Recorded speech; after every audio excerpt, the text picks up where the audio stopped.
اعوذ باللہ من الشیطان الرجیم بسم اللہ الرحمن الرحیم صلی اللہ علی نبی الامی و آلہ صلی اللہ علیہ وسلم صلاۃ و سلام علیک یا رسول اللہ اللتیلتی انت وسیلتی ادرکنی یا سیدی یا رسول اللہ صلی اللہ علیہ وآلہ وسلم۔ درود اثر میں نے پڑھا، آپ نے سنا، اللہ تعالی ہمیں پڑھنے کی سننے کی توفیق دے اور اس کی فیض و برکات سے نوازے۔ میری آپ سے درخواست ہوتی ہے کہ اگر آپ میرے چینل پہ نئے ہیں تو سبسکرائب کر لیں، اور اگر میری ویڈیوز پسند آتی ہیں تو لائک اور کمنٹ ضرور کیا کریں، اس سے میری اصلاح ہوتی ہے۔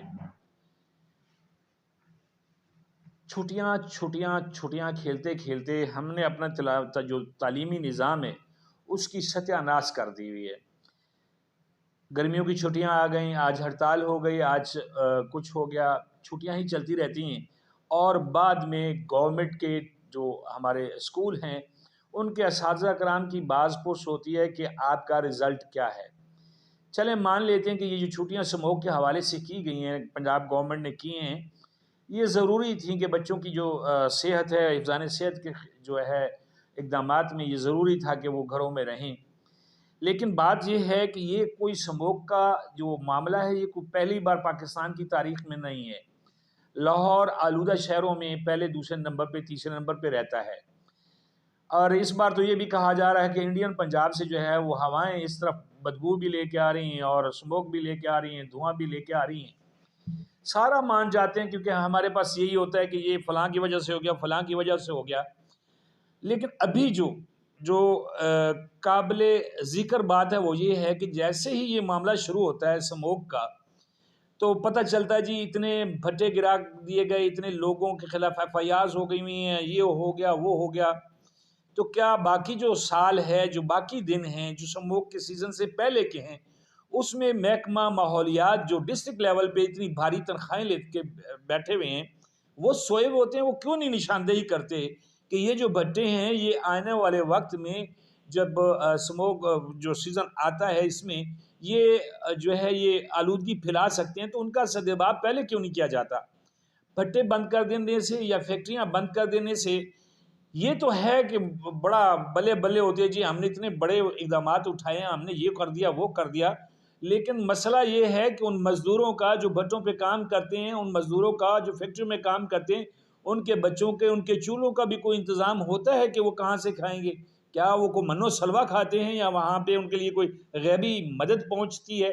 یہ سوچنے کی بات ہے۔ لیکن یہ وہ لوگ سوچیں گے جن کو اس کا احساس ہوگا۔ جو لوگ اقتدار کے ایوانوں میں بیٹھے ہوئے ہیں ان کے لیے یہ چیز کوئی معنی نہیں رکھتی ہے، ان کے لیے تو غریب آدمی ایک کیڑی یا ایک مکوڑے کی طرح ہے جس کی کوئی ویلیو نہیں ہوتی ہے، جس کے لیے مرنا جینا ایک جیسا ہے۔ لیکن جو سوال پیدا ہوتا ہے وہ یہ ہے کہ ہم ہر کام جب جیسے سیلاب آتے ہیں تو وہ جناب کیمپ لگا دیے جاتے ہیں، شور مچایا جاتا ہے، یہ ہو گیا وہ ہو گیا، تو یہ سارا سال باقی محکمے سوئے رہتے ہیں۔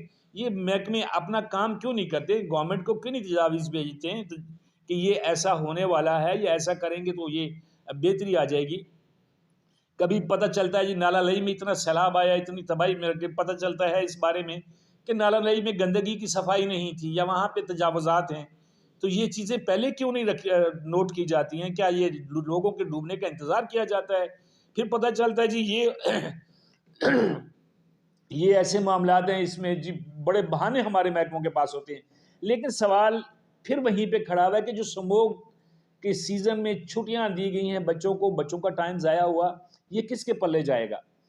کون اس چیز کا جواب دار ہے؟ کیا یہ صرف ان اساتذہ کرام پہ ڈالا جائے گا کہ جی وہ نالائق ہیں، وہ بچوں کو پڑھاتے نہیں ہیں؟ جب گورنمنٹ آئے دن چھٹیاں دیتی رہے گی، کبھی کوئی حادثہ ہو گیا چھٹی کر دی، تو یہ نظام تعلیم پہ بہت بڑا جو ہے وہ ایک بوجھ ہے کہ بچوں کو بر وقت جو ہے وہ تعلیم نہیں دی جا سکتی۔ اس کی وجہ صرف گورنمنٹ کی پالیسیاں ہیں۔ وزیر تعلیم کو چاہیے کہ وہ اس بارے میں یہ نہیں ہے کہ جی آپ ایسا کر لیں، جی ٹرانسفر کھل گئی، وی ٹرانسفر آ گئی، فلاں ٹرانسفر آ گئی، اب جی آپ نے ٹی این اے کے امتحان دینے ہیں۔ ان باتوں سے ہٹ کے باقی جو ماحول ہے اس کے بارے میں بھی ڈسکس کریں کہ یہ جی ہمارے لیے، ہمارے جو نظام تعلیم ہے اس کے لیے یہ چیزیں جو ہیں وہ زیادہ خطرناک ہیں، ان کا بھی کوئی سدباب کیا جائے، نہ کہ اس وقت کا انتظار کیا جائے جب ہر چیز سر پہ چڑھ جائے۔ ڈینگی سر پہ چڑھ جاتی ہے، وہ ٹیچرز ڈینگی مار مکاؤ کی اسکیمیں کرتے رہتے ہیں، تعلیم وہاں پہ بھی حرج ہو رہا ہوتا ہے، کبھی ان کو قطرے پلانے پہ لگا دیا جاتا تھا، تب بھی تعلیم کا خرچ ہوتا تھا۔ بہرحال یہ سموگ جو ہے وہ کوئی پہلی بار نہیں ہے، یہ ہر سال ہوتا ہے، اور اس کے لیے صحیح طرح سے ٹھوس اقدامات کرنا پڑیں گے۔ صرف زبانی کلامی، کبھی وزیر اطلاعات آ کے تقریر کر دیں، کبھی وزیر اعلیٰ آ کے تقریر کر دیں، ان تقریروں سے یہ سموگ جانے والی نہیں ہے، اور نہ ہی یہ بھٹے کام چھوڑنے والے ہیں۔ یہ تو کہا جاتا ہے کہ بچے جو ہیں وہ سکولوں سے بہت باہر ہیں، لیکن بھٹے پہ جو مزدور کام کرتے ہیں ان کے بچے اگر کام نہ کریں تو ان کے گھروں کا چولہا نہیں جلتا۔ اس کے بارے میں گورنمنٹ کا کوئی اقدامات نہیں ہے، صرف یہ ہے کہ ان کو سکولوں میں بھیجو، یہ پڑھیں، اور سکولوں کی ستیہ ناز خود کر رہے ہیں۔ کوئی 28,000 کے قریب جو سکول ہیں وہ ان کو جو ہے وہ این جی اوز کے حوالے کیا جا رہا ہے۔ یہ ایک الگ سی بات ہے، لیکن سموگ کے لیے تدارک کرنا گورنمنٹ کا ایک ایسا عمل ہونا چاہیے کہ آئندہ سال یہ معاملات نہ آئیں۔ اسی میں ہماری جو آنے والی نسلیں ان کی بہتری ہے، نہ کہ ہم یہ تورا امتیاز لے کے پھرتے گے جائیں جی ہمارے لیے بڑا، کبھی عدالتی نظام میں ہم دنیا کے آخری نمبر پہ ہوتے ہیں اور کبھی سموگ میں ہم سب سے پہلے ہوتے ہیں۔ یہ چیزیں ختم ہونی چاہیے، اس سے قومی کی بدنامی ہوتی ہے۔ اگر میری بات پسند آئے تو ضرور شیئر کیجیے گا۔ اللہ تعالی ہم سب کا حامی و ناصر ہو۔